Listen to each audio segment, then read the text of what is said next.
This exercise is called tabletop position, front kick to groin stretch. So you're gonna take a tabletop position.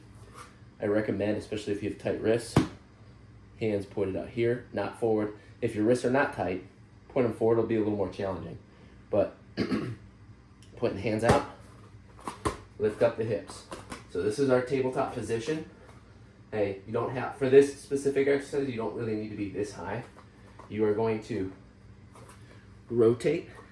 So I'm pulling my right knee to my right arm, stretching, and then kicking out, dropping that foot, dropping that arm, rotating to the other side,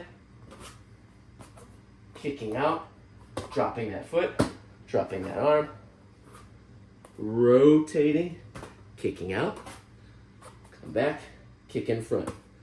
Hey, if that's too difficult, especially getting that leg out, focus on this position and just bringing your left arm over and your right leg to your right arm.